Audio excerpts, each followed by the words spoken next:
finest loaves in the kingdom, my friends, still warm from the hearth. Who will be the first to sample true craftsmanship? Marvelous. I must have one.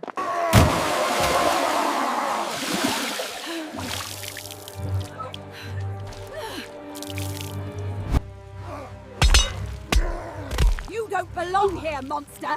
Get out of our village now! The village had not forgotten the war, even if the banners had long since come down.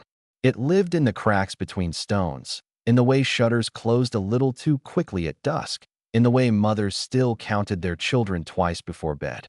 It lived in silence more than in speech. So when the girl with green skin walked down the southern road just before noon, the silence deepened. She did not march. She did not wear armor. Her boots were worn thin, and her cloak had been patched so many times it barely held its original color. A single satchel hung from her shoulder. No blade, no insignia, no escort. Still, the first farmer who spotted her dropped his hoe. By the time she reached the edge of the square, word had already outrun her. Orc, here. After everything, she kept walking. Her steps were careful, not timid, but measured. She had learned long ago that too much confidence looked like threat, and too much fear looked like guilt. The market chatter thinned. A woman buying grain turned and grabbed her son's wrist sharply, pulling him behind her skirts. Inside, she hissed. The boy stared openly at the newcomer as he was dragged away. The girl in green stopped near the well. It was the center of the village, the place where gossip flowed faster than water. It was also the place where everyone could see her, which was why she stopped there. Better to be seen than hunted in shadows. She lifted her chin slightly. "My name is Lethra," she said. Her voice was steady, though it carried the faint roughness of northern hills. "I am seeking work." No one answered. A baker behind his stall tightened his jaw. "We don't hire your kind," he said flatly. "My kind needs coin like yours does," she replied calmly. That earned her a sharper glare. A few men gathered near the butcher's post, arms folding, eyes narrowing. "You lost," one of them called out. "No. You know where you are?" "Yes." "Then you know you're not welcome." A flicker of something passed through her amber eyes. Not anger. Not surprise. Recognition. "I know this is a village," she said. "And villages need hands." "You think we'd trust those hands?" Another muttered. Her gaze dropped briefly to her own fingers, calloused, scarred lightly across the knuckles. "I can mend fences, harvest grain, tend livestock. You can spill blood," the first man snapped. The word hung heavier than the rest. "Spill. Blood." A shadow crossed her face, quick, contained. "I have seen enough blood," she said quietly. The silence that followed was not compassionate. It was cold. The baker reached beneath his stall and pulled out a cloth, wiping his counter unnecessarily. "You should turn around," he said, "before someone decides you're scouting." "Scouting?" she repeated. "For what comes next?" Murmurs of agreement spread. Lethra shifted her satchel higher on her shoulder. "There is no next," she said softly. "The war ended. Not for us." A woman near the well said sharply. Lethra met her gaze. "I did not march in it. Your skin did." The words struck harder than a shove would have. She inhaled slowly through her nose. "I did not choose my skin." "Neither did we," the woman replied.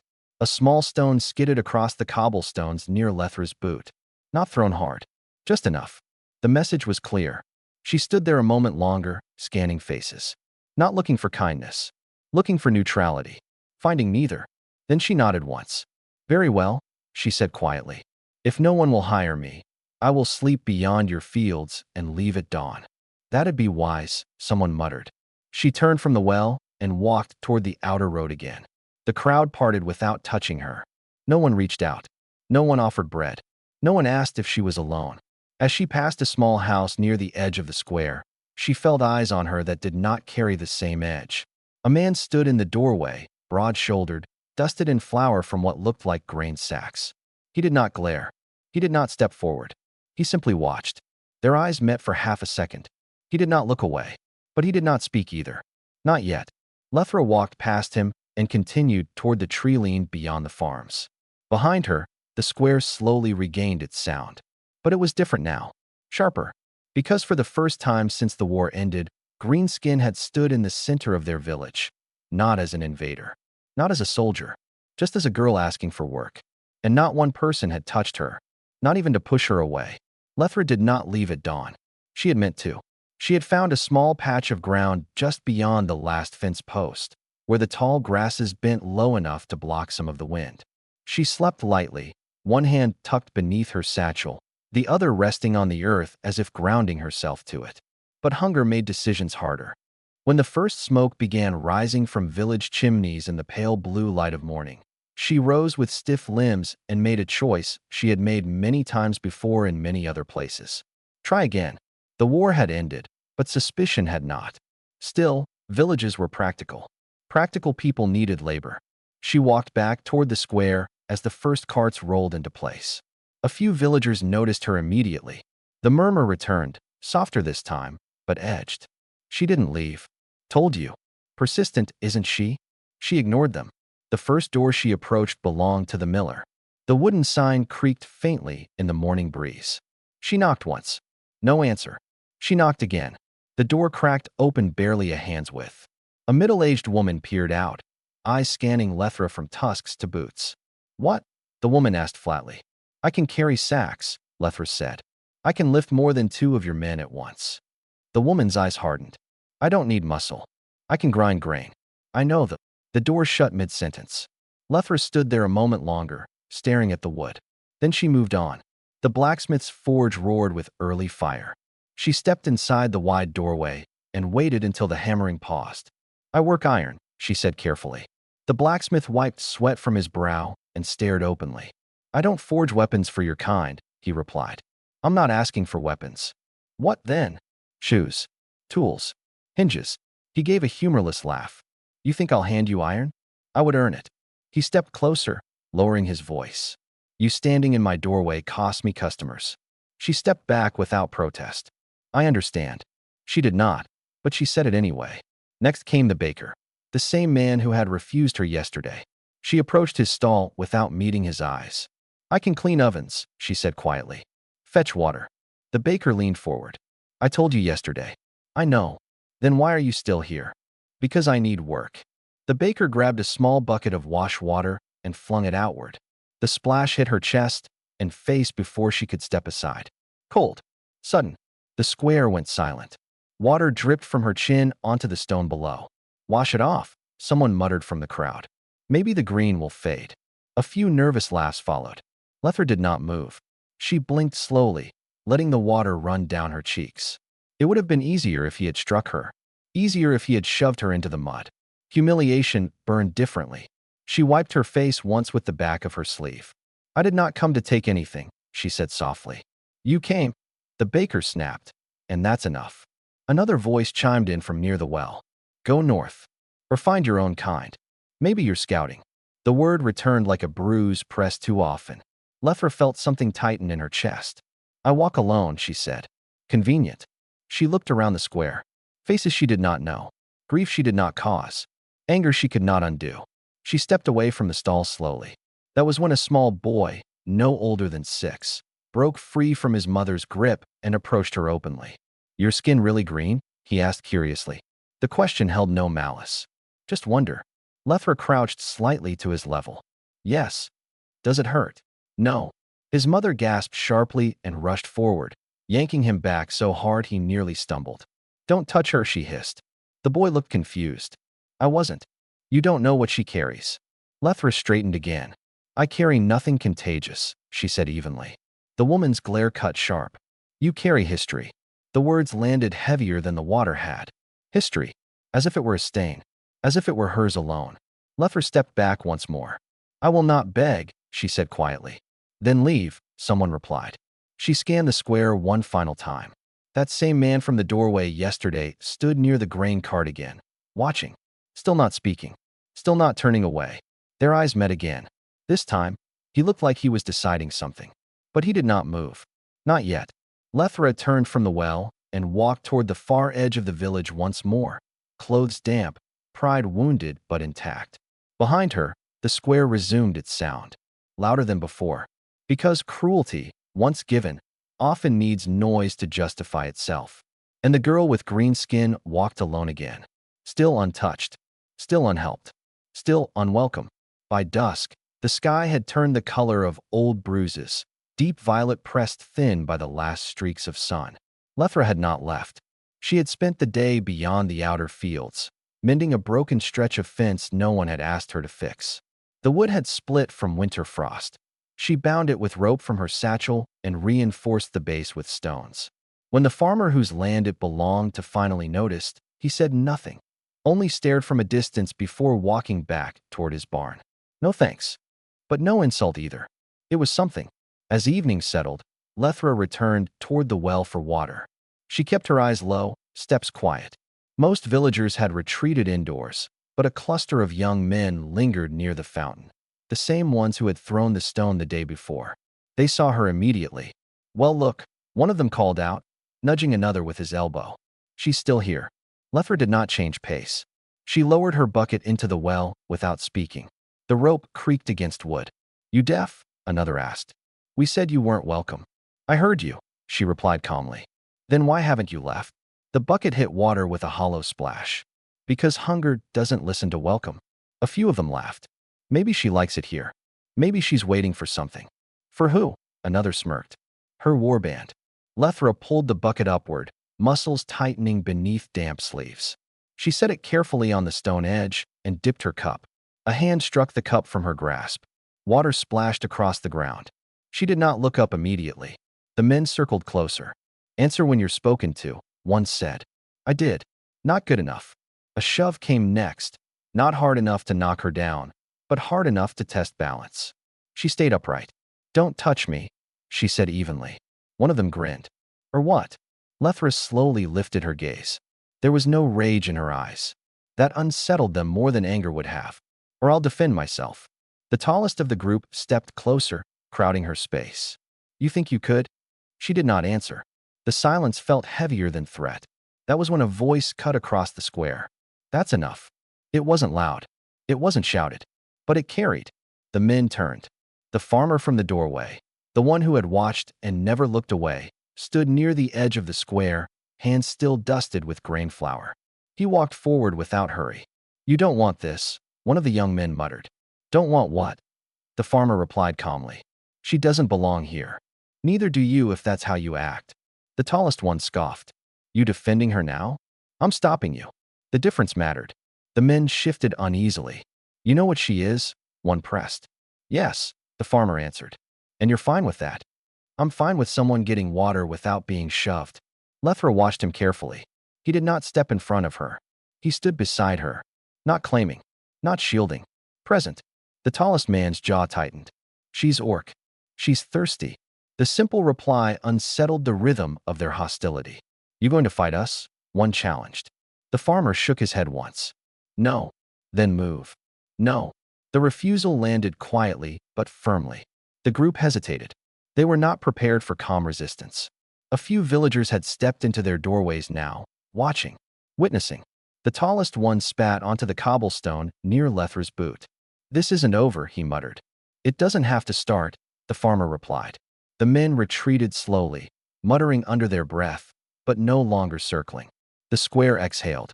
The farmer bent down and retrieved Lethra's fallen cup, rinsing it in the bucket before handing it back to her. Their fingers did not quite touch, but they were close. "Thank you," she said quietly. He shrugged slightly. "Water's free." She studied him a moment. "You didn't have to." "Yes," he said. "I did." The statement lingered.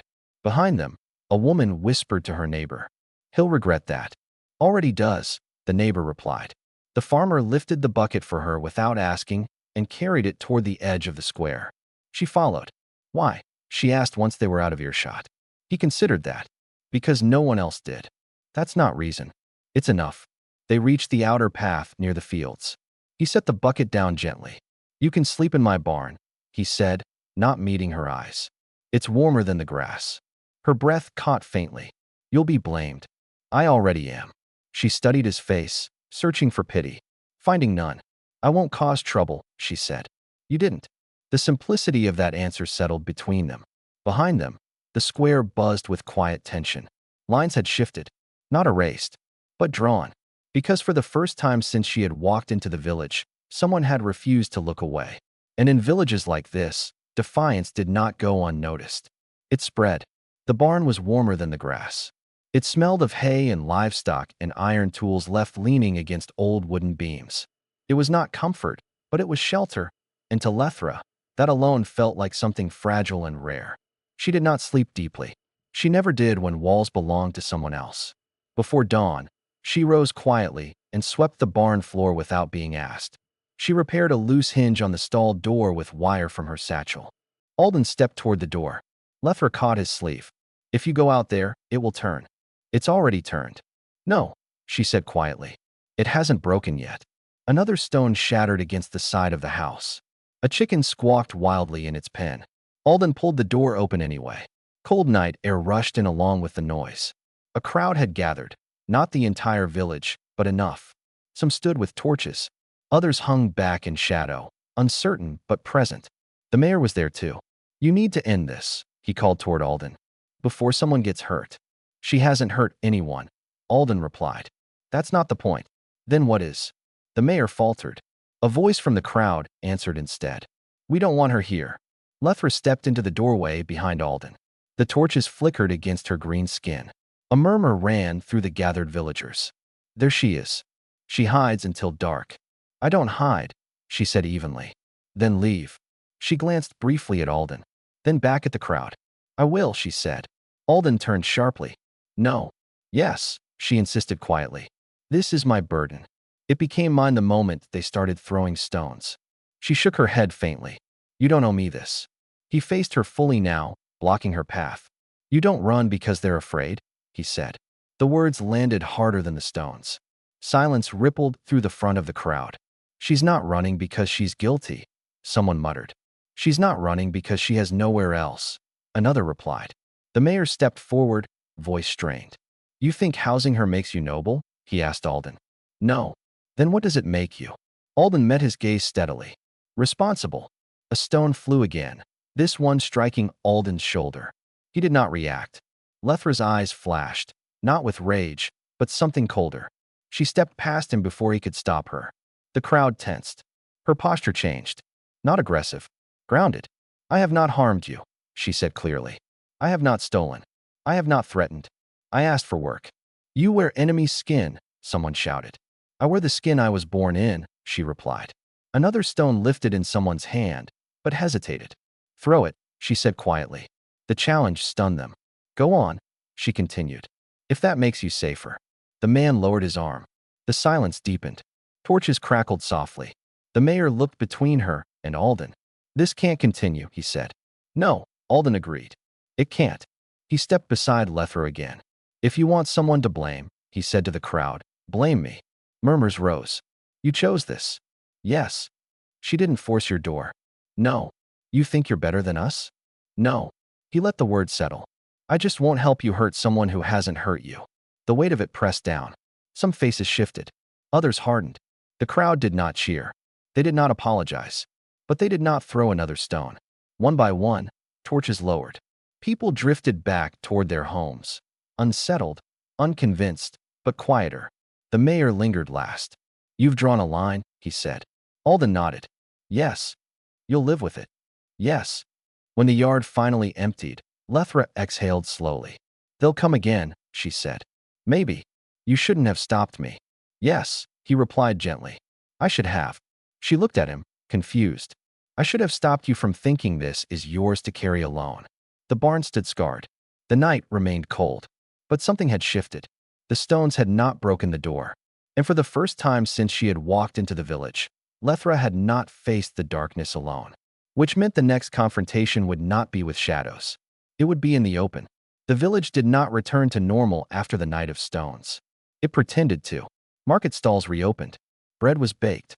Livestock were driven to pasture. But conversations halted when Alden walked past. Doors closed a little faster when Lethra crossed the outer road. Children were called indoors sooner than usual. The line had been drawn, and everyone knew it. By mid-morning, the mayor made it official. A bell rang in the square, not for trade, not for celebration, but for assembly. Alden heard it from the field. "So it begins," he muttered. Lethra stood beside him, hands still dusted with soil from repairing another broken fence. "You don't have to come," he said quietly. "Yes," she replied. "I do." The square filled quickly, not with violence, with judgment. The mayor stood at the well, posture rigid. This cannot continue, he began. We will not let unrest fester in silence. I shifted toward Lethra immediately. She stepped into the open without being asked. Alden stood at her side. She claims innocence, the mayor continued. But none of us know who she was before she walked here. I told you, Lethra said calmly. You said you saw it work. That is true. Before that, silence. The villagers leaned in. Some eager, some anxious. Lethra held their gaze. I was a healer. A murmur rippled. A healer? Someone scoffed. In an orc battalion? Yes. You expect us to believe that? She did not flinch. Believe what you want. Answer properly. One of the young men from the well snapped. Alden stepped slightly forward. She is answering. The mayor raised a hand to quiet the noise. You served during the war? He asked. Yes. For which side? There were sides, she said carefully. I treated the wounded in mine. Gasps and mutters followed. You admit it. I admit I healed. You healed soldiers who killed our sons. I healed whoever was bleeding, she replied. The square went still. A woman near the front stared at her sharply. You healed humans? Yes. The word did not waver. Silence deepened. Liar, someone whispered. Lethra reached into her satchel slowly. A few villagers stiffened. She pulled out a small, weathered cloth bundle and unwrapped it carefully. Inside lay a faded strip of fabric, blue and white, stained dark with old blood. Alden recognized the pattern. A human regimental sash. I took this from a man who would have died without stitching, she said quietly. He was no enemy on my table. He was only torn flesh.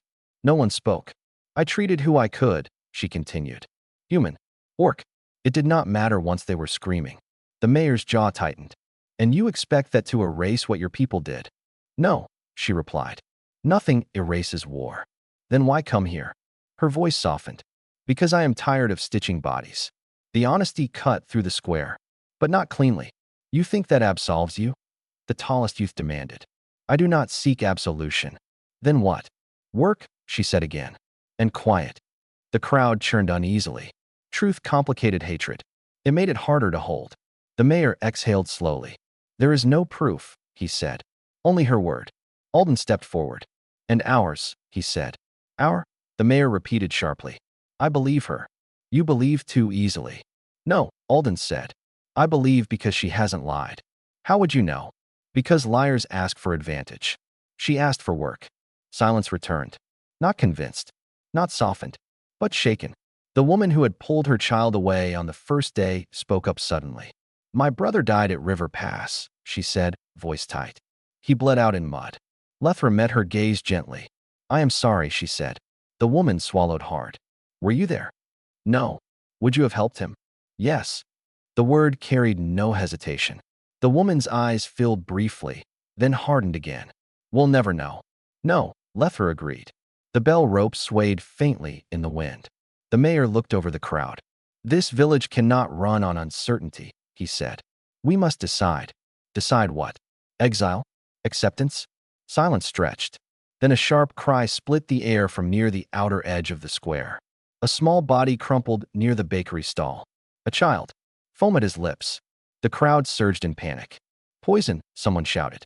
Help him, the mother screamed. Lethra moved before anyone else did. And for the first time since she walked into the village, no one told her to stop. The square dissolved into chaos. The boy lay trembling against the cobblestones, small hands clenched tight, breath coming in sharp, broken gasps. Foam gathered at the corners of his mouth. His mother dropped to her knees beside him, her scream cutting through the air like torn cloth. Someone do something. People backed away instead. Fear of sickness moved faster than compassion. Lethra did not hesitate. She crossed the distance in seconds and knelt beside the child, ignoring the instinctive recoil from those nearest her. What did he eat? She demanded sharply. The mother looked up at her, panic warring with prejudice. I don't know. Berries, maybe. He was playing near the hedges. Red or black? Lethra asked. I didn't see. Lethra leaned close, examining the boy's eyes, lifting his chin carefully. Move back, she ordered. The command came with such certainty that even the mayor obeyed without thinking. Alden pushed through the crowd and crouched on the opposite side. What is it? He asked. Poisonberry, she said quickly. Not deadly if treated. If, someone muttered. She ignored it. Alden, she said sharply, bring salt. Water. Quickly. He was already moving. The mother hovered, trembling. Will he live? She whispered. Lethra met her eyes. If we act now. The crowd watched in breathless silence. Alden returned with a clay bowl and a sack of salt from the bakery stall. Lethra mixed the solution rapidly and tilted the boy upright. Hold him, she instructed the mother. The woman obeyed, sobbing. Lethra forced the salty mixture gently between the boy's lips. He choked, resisted weakly. Swallow, she urged. Good. Again. The square was so quiet the sound of his strained breathing echoed against the stone. After a moment, his small body convulsed violently. Then he vomited. A collective gasp rippled outward. The boy sagged, still trembling but breathing deeper now. Lethra pressed 2 fingers to his neck, counting. Good, she murmured. The mother stared at her, disbelief overtaking fear. Will he? He will be weak, Lethra said. Keep him warm. No more berries near that hedge. The woman pulled her son tightly against her chest, tears streaking her face. He's breathing, someone whispered. He's breathing. The words moved through the crowd like a shift in wind. Lethra leaned back slowly, exhaustion creeping into her posture now that urgency had passed. The tallest of the young men, the one who had thrown stones, stood near the edge of the circle, jaw tight. You could have let him die, he muttered.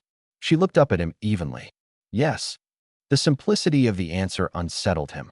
Why didn't you? He pressed. She rose slowly to her feet. Because he was bleeding, she said. The same words she had spoken before, now impossible to dismiss. The mother stood unsteadily and faced the crowd. She saved him, she said, voice shaking but clear. I don't care what skin she wears. Silence followed. The mayor shifted uncomfortably. No speech had prepared him for this. No rulebook addressed it. Alden stood beside Lethra, not speaking. He didn't need to. The proof lay in the child's steady breath. The tallest youth lowered his gaze first. Others followed. Not apologies, but something close to recognition. Lethra wiped her hands clean on a cloth and turned toward the edge of the square. You should take him home, she told the mother gently. He'll need rest. The woman hesitated. Then, quietly, thank you. The word carried farther than any accusation had. Lethra inclined her head slightly. The crowd began to disperse in slow, uncertain movements. Not triumphant, not fully changed, but quieter. Alden walked beside her as she stepped away from the well. You didn't even think, he said softly. I did, she replied. I thought about the boy. Behind them, whispers had shifted tone. She knew what to do. She didn't hesitate. She could have walked away. The mayor watched her leave the square without calling her back. Because the question had changed. It was no longer, is she dangerous? It was now, were we wrong? And that question was far harder to shout about. As Lethra reached the edge of the square, a small voice called out. Will he be okay? She turned. The saved boy, weak but upright in his mother's arms, looked at her with wide, curious eyes. Yes, she said gently. He smiled faintly. No one pulled him away this time. And for the first time since she had walked into the village, no one looked at her like a monster. Not all of them, but enough. The square did not erupt into applause.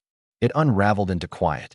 People drifted back to their homes slowly, speaking in lower tones than before. The same faces that had sharpened at the sight of green skin now held something more complicated. Not warmth, not yet, but hesitation. Hesitation was new. Lethra did not linger in the center of it. She walked back toward Alden's farm without waiting for praise. Her steps were steady, but her shoulders sagged once they reached the privacy of the outer path. Alden noticed. You're shaking, he said quietly. Adrenaline fades, she replied. You could have let them figure it out. Yes. But you didn't. No. They reached the barn. She sat on the edge of a wooden crate and finally allowed herself to exhale fully. They would have blamed me, she murmured. For what? For poisoning him. Alden didn't argue. Because she was right.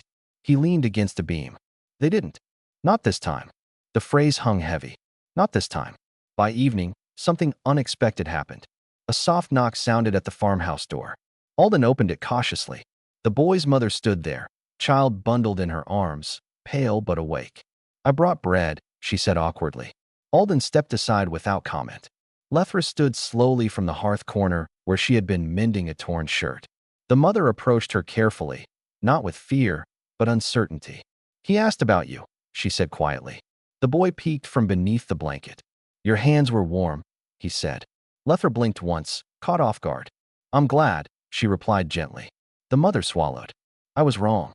The words did not come easily. I judged you before knowing you. Lethra met her gaze calmly. You had reason. The woman shook her head. No, I had fear. Silence settled between them. Alden watched from near the door, saying nothing. I don't expect everything to change, the woman added softly. But I won't let anyone throw stones again. It wasn't an apology to the whole village. It was personal, and that mattered more. After she left, the farmhouse felt different. Lighter. But the village was not fully transformed. The next morning, whispers still lingered. A few villagers avoided Lethra's gaze. Some refused to greet Alden altogether. But no stones flew. No doors slammed in her face. And something else shifted quietly, practical need. By midday, an elderly man arrived at the edge of the farm, leaning heavily on a cane. My knee's been bad since winter, he muttered gruffly. Heard you know herbs. Lethra studied him briefly. I do. He hesitated. You won't curse it? She almost smiled. No. He grunted. Fine then. She treated him beneath the shade of the barn roof, binding his knee with poultice made from dried leaves she carried in her satchel. Alden stood nearby, silent witness. When the old man stood afterward, testing his weight, surprise crossed his lined face. He didn't say thank you, but he walked away straighter than he arrived. Word traveled, not loudly, but steadily. By the end of the week, 2 more villagers had come quietly, a cut hand, a lingering cough. They did not gather in the square. They did not make speeches. They came one by one. The mayor watched all of it with folded arms and thoughtful eyes. Change unsettled him, but he did not ring the bell again. One evening, as the sun dipped low and painted the fields gold, Lethra stood near the well once more, not drawing water this time, simply standing. A small girl approached her hesitantly. Does it hurt? The girl asked, reaching toward Lethra's hand. My skin, Lethra asked gently. The girl nodded. No. The girl placed her tiny fingers against Lethra's green hand. Nothing happened. No gasps. No shouted warnings. Just contact. Warm skin against warm skin. Alden watched from across the square. He didn't smile. He didn't nod. He simply leaned against the grain cart and observed what had grown from a single refusal to look away. The village had not become perfect. It had not erased memory. But the silence that once carried hatred now carried thought. And thought was dangerous to prejudice. Because once someone has seen differently, it is very hard to return to blindness. The shift did not happen all at once. It moved like thawing ground beneath winter frost, slow, quiet, almost invisible unless you were standing in it. Lethra did not become beloved overnight. She became useful, and usefulness, in a village that survived on labor and weather, carried weight. The old man's knee improved within days. He told no grand story, but he stopped grumbling about orc witchcraft in the tavern. A farmer's wife whose cough had lingered since late autumn found relief after Lethra brewed her a bitter-smelling tea. A boy who split his palm open on a rusted nail returned home stitched and bandaged. No one threw stones again, but not everyone spoke kindly either. The tallest of the young men from the well avoided her entirely. When she crossed the square, he found something else to look at. Pride often takes longer to heal than skin. One afternoon, the mayor approached Alden's farm alone. No bell, no crowd, just measured steps and a tired expression. You've complicated things, he said without greeting. Alden leaned against the fence post. So I've been told. The mayor glanced toward the barn, where Lethra was grinding herbs with steady rhythm. She's not what we expected. What did you expect? Alden asked. Rage, the mayor admitted. Or arrogance. And restraint, he said quietly. I didn't expect that. They stood in silence for a moment. She'll need a place inside the village eventually, the mayor added. Alden didn't hide his surprise. That's not small. No, the mayor replied. It isn't. Later that week, the mother of the saved boy did something that truly changed the air. She invited Lethra into her home. Not to heal, not to work, to share bread. The invitation spread faster than the original fear had. She went inside. Voluntarily. With her children there? Yes, with her children there. When Lethra entered the modest home, she moved carefully, aware of every creak in the wooden floorboards. The boy she had saved ran to her without hesitation. You smell like plants, he declared proudly. She laughed softly. That's accurate. His younger sister reached for her hand, and this time no one pulled her back. The mother watched quietly. We don't forget the war, she said gently. I don't ask you to, Lethra replied. But we don't forget who saved him either. The words carried weight. Word of that meal shifted something deeper. By the next market day, Lethra stood near the well again. Not alone, not encircled, but present. A woman approached with a basket of apples and paused awkwardly. You know how to preserve fruit? She asked. Yes. Show me. It was not surrender. It was invitation. Alden observed from the edge of the square as Lethra demonstrated careful slicing and drying techniques she had learned far north. People watched, curious, cautious, but no longer hostile. The tallest young man stood at the far side of the square again, arms crossed. When their eyes met this time, he did not look away. He did not smile. But he nodded once. Small. Uncertain. Enough. As evening fell, the village well reflected lantern light instead of torch fire. Lethra knelt to draw water, and for the first time since she had arrived, someone knelt beside her without hesitation. The little girl who had touched her hand earlier leaned close. Your skin's still green, she whispered conspiratorially. Yes, Lethra smiled. The girl grinned back. I like it. Across the square, Alden exhaled slowly. He had not fought a battle. He had not given speeches. He had simply refused to look away when others had. And because of that, the village had been forced to look too. The change was not complete, not perfect, but hands that once clenched into fists were now learning how to reach back. And that kind of learning, once started, is very hard to undo. Spring arrived quietly. No declaration marked it. No ceremony announced it. The frost simply stopped returning at dawn, and the earth softened enough to accept seed again. Life resumed its steady rhythm, planting, repairing, trading, and within that rhythm, something almost unremarkable happened. Lethra stopped being a spectacle.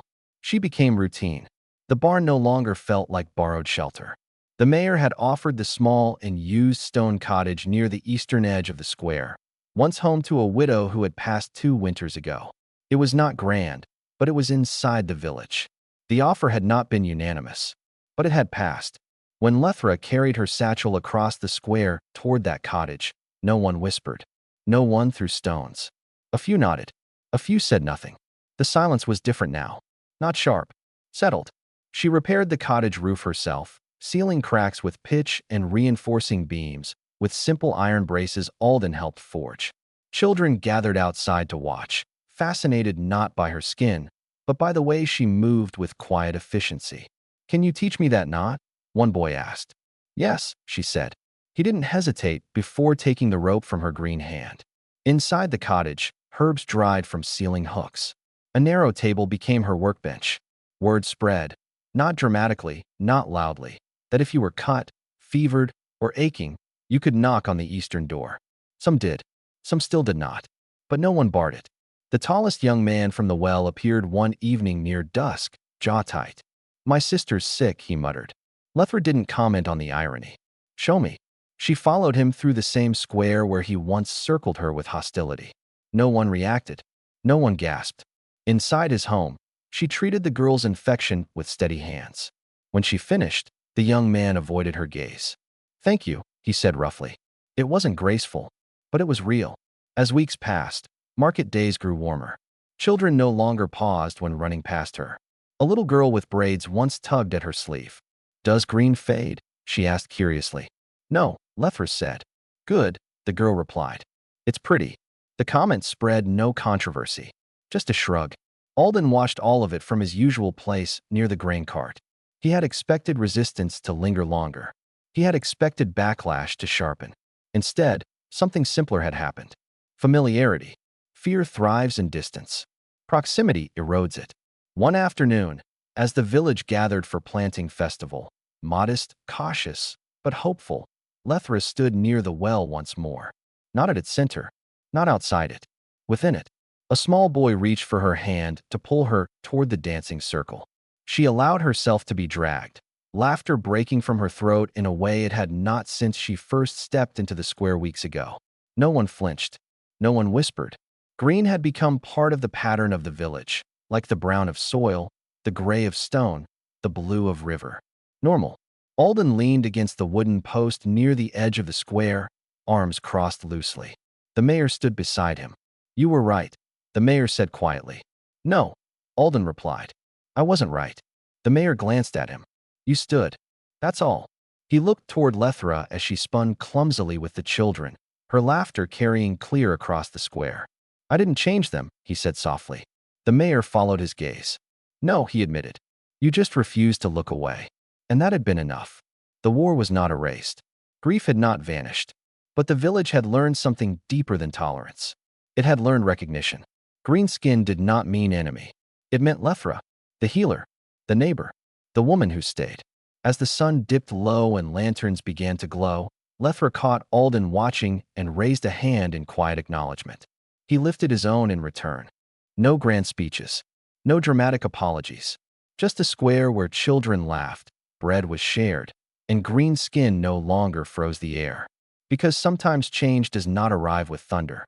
Sometimes it begins with one person who simply refuses to look away and stays.